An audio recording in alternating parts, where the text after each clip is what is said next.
Media మిత్రులకు నమస్కారాలు తెలియజేస్తూ మీ అందరూ ధైర్యంగా ఉండవలసినటువంటి అవసరం ఉన్నది. 6 రోజులైనా ఒక్క ఇల్లు కూడా పులగొట్టకుండా ఆపే బాధ్యత మాది అని చెప్పి నేను ఈ సందర్భంగా తెలియజేస్తా ఉన్నాను. చాలా చూసిన మీ తాటాకు సప్పులని. మనకు స్వాతంత్రం వచ్చి 75 సంవత్సరాలు అవుతుంది. బట్ ఈ మూసీ రివర్ కానీ, ఈ ప్రాంతం కానీ, బాపుఘట్ ప్రాంతం కానివ్వండి, అదేవిధంగా షదర్ఘట్ ప్రాంతం కానివ్వండి, కొన్ని 50-60 సంవత్సరాల క్రితం, కొంత అయితే 70-80 సంవత్సరాల క్రితమే ఇక్కడ నివాసం ఏర్పాటు చేసుకున్నాం. ఈరోజు మున్సిపల్ ట్యాక్స్ కడుతున్నాం, కరెంటు బిల్లు కడుతున్నాం, అదేవిధంగా వాటర్ బిల్లు కూడా కడుతున్నాం. ఎందుకు ఆ రోజు పర్మిషన్స్ ఇచ్చారో ఈ ప్రభుత్వం చెప్పవలసినటువంటి అవసరం ఉన్నది. ఇదంతా రివర్ బెడ్ అని చెప్పి 3-4 రోజుల నుంచి అధికారుల అడావిడి, ఎక్కడ చూసినా కానీ ఆ మార్క్ వేసిపోవడం అనేది ప్రజలని ఒక భయానకమైనటువంటి వాతావరణంలో నెట్టేసి, ఈరోజు గడిచిన 10 సంవత్సరాల్లో కేసీఆర్ గారి నాయకత్వంలో ప్రభుత్వాన్ని మీరు చూశారు. కానీ ఈ ప్రభుత్వం వచ్చి 8 మాసాలు కూడా కాలే. ఈ 8 మాసాల కాలంలో చేస్తున్న అరాచకాలను కూడా మనం చూస్తూ ఉన్నాం. అందుకే మీకు ధైర్యం చెప్పడమే కాకుండా ఈరోజు తెలంగాణ భవన్లో న్యాయవాదులకు సంబంధించినటువంటి అడ్వకేట్స్ని కూడా ఒక కమిటీ కాన్స్టిట్యూట్ చేయడం జరిగింది పార్టీ. ఈ కేసు కూడా మేమే కొట్లాడతామని చెప్పి నేను ఈ సందర్భంగా తెలియజేస్తా ఉన్నాను. ఎవరు కూడా మరి భయపడవలసినటువంటి అవసరం లేదు. ఈరోజు బుల్డోజర్లను తీసుకొచ్చి హైడ్రాని ఒక మంచి వాతావరణాన్ని చెడగొట్టేటువంటి ప్రయత్నం చేయడమే కాకుండా డబుల్ బెడ్రూమ్ ఇల్లు ఇస్తామని చెప్పేసి ఒక జీవో ఇచ్చింది గవర్నమెంట్. నేను అడుగుతా, మొన్నటిదాకా మా ప్రభుత్వం ఉన్నప్పుడు డబుల్ బెడ్రూమ్ ఇల్లు ఎక్కడ కట్టారని అడిగాను. మరి ఇప్పుడు ఏ డబుల్ బెడ్రూమ్ ఇల్లు ఇస్తారో చెప్పవలసినటువంటి అవసరం ఉన్నది. దగ్గర దగ్గర 68,000 ఇండ్లు డబుల్ బెడ్రూమ్ ఇండ్లు మేము ఆల్రెడీ అలాట్ చేసినాం. కట్టిన ఇండ్లన్నీ అలాట్ చేసినాం. నేను ఈ యొక్క వేదిక ద్వారా ప్రభుత్వాన్ని అడుగుతున్నా, నిజంగా 16,000 ఇండ్లు బాకీ ఉంటే ఆ వివరాలు పంపించండి, ప్రెస్కు రిలీజ్ చేయండి. మోసం చేస్తారు ప్రజల్ని. డబుల్ బెడ్రూమ్ ఇండ్లు ఎక్కడ లేవు. అనవసరంగా మోసం చేసి ఈరోజు 16,000 ఇండ్లు మీకు రిహాబిటేషన్ చేస్తామని చెప్తున్నారు. ఎక్కడనో జియాగూడ ప్రాంతం కానీ, లేకపోతే సికింద్రాబాద్ ప్రాంతం కానీ, ఎల్బీ నగర్ ప్రాంతం కానీ, అదేవిధంగా మేడ్చల్ ప్రాంతంలో కానీ కొన్ని ఏరియాలో కట్టిన ఇండ్లల్లో కొన్ని ఇండ్లే మిగిలినాయి. అంటే మొత్తం కలిపితే 7-800 కూడా లేవు.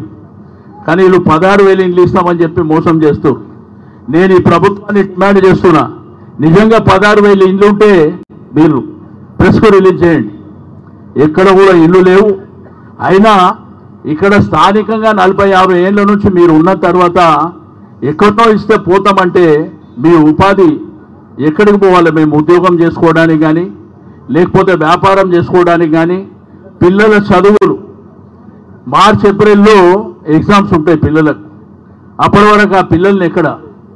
కానీ చాలామంది ఒక భయానకమైనటువంటి వాతావరణంలో, నిన్ననే ఒక తల్లి మరి గుండె నొప్పి వచ్చి చనిపోవడం, కొంతమంది సూసైడ్ చేసుకొని చనిపోవడం, కొంత భయానకమైనటువంటి వాతావరణంలో మరి ప్రజలు ఎక్కడ చూసినా సోషల్ మీడియాలో చూస్తే ఇదే కనిపిస్తుంది. నేను బీఆర్ఎస్ పార్టీగా మీ అందరికీ మేము హామీ ఇచ్చేది ఒకటే, మేమున్నాము, మీరు అధైర్యపడకండి, ధైర్యంగా ఉండండి. ఈ రోజు నుంచి మీరు ధైర్యంగా ఉండండి. మేము చట్టపరంగా న్యాయపరంగా కొట్లాడేది డెఫినెట్గా కొట్లాడతాం. రెండోది, ఎక్కడికక్కడ మా పార్టీ కానివ్వండి, మా ఎమ్మెల్యేలు కానివ్వండి, మా నాయకత్వం కానివ్వండి, మేమే కొన్ని ఏరియాలు పంచుకొని ఆ ఏరియాలలో మీతో పాటు మేమే ఉండడానికి కూడా సిద్ధంగా ఉంటాం. కానీ మీ మీద ఎటువంటి ఇబ్బంది ప్రభుత్వం తలపెడితే ఏడికైతే ఆడికి కొట్లాడడానికి మేము సిద్ధంగా ఉన్నామని చెప్పి నేను ఈ సందర్భంగా తెలియజేస్తా ఉన్నాను. ఎందుకంటే ప్రజాస్వామ్యం లోపల ప్రభుత్వాలు వస్తుంటాయి, పోతుంటాయి. ఒక మంచి పరిపాలన ఇవ్వడానికి ప్రయత్నం చేయాలి. రేవంత్ రెడ్డి గారికి చిన్న వయసులో ఒక ముఖ్యమంత్రి అయ్యేటువంటి అవకాశం వచ్చింది. మీ నుంచి ప్రజలు కోరుకుంటుంది బ్రహ్మాండమైనటువంటి పరిపాలన కోరుకుంటారు. కానీ ఈ విధంగా అరాచకాలు చేసి ప్రజల్ని భయభ్రాంతులకు గురి చేసి వాళ్ళకి నిద్ర లేకుండా చేయడం అనేది ఇది మీకు శ్రేయస్కరం కాదు అని చెప్పి నేను ఈ సందర్భంగా తెలియజేస్తా ఉన్నాను. కాబట్టి మీ అందరికీ నేను కోరుకునేది ఒకటే, ఎవరైతే ఈ యొక్క మూసీ రివర్ ప్రాంతంలో ఈ సరౌండింగ్లో ఉన్నటువంటి ప్రజలకు, ఆ చుట్టుపక్కల మూసీ రివర్కు సంబంధం లేని ప్రజలు కూడా వీరికి కూడా సహకరించవలసినటువంటి అవసరం ఉన్నది. మన ప్రాంతంలో కొంతమంది ప్రజలకు ఇబ్బంది జరిగితే ఈ చుట్టుపక్కల ప్రాంతాల వాళ్ళు కూడా వాళ్ళకు అండగా నిలబడవలసినటువంటి అవసరం ఉన్నది.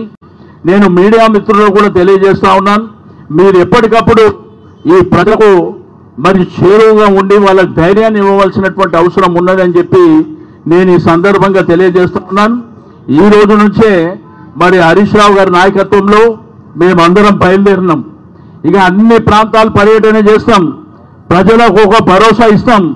ఈ ప్రభుత్వం వెనక్కి తగ్గే వరకు వదిలిపెట్టే సమస్యనే లేదు అని చెప్పి నేను ఈ సందర్భంగా తెలియజేస్తా ఉన్నాను.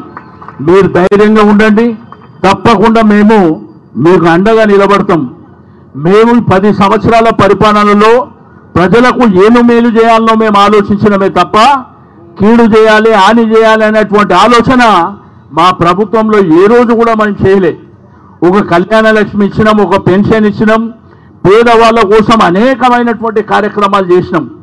రెండోది, పేదవాళ్ళతో పాటు ప్రజలందరూ కూడా సంతోషంగా ఉండాలని మన ప్రభుత్వం కోరుకుందే తప్ప ఏ రోజు ప్రజల్ని ఇబ్బంది పెడితే, ఈరోజు మీకు అందరూ తెలుసు, ప్రజల్ని ఇబ్బంది పెట్టినటువంటి ప్రభుత్వాలు ఇళ్ళకాలం ఉండవు.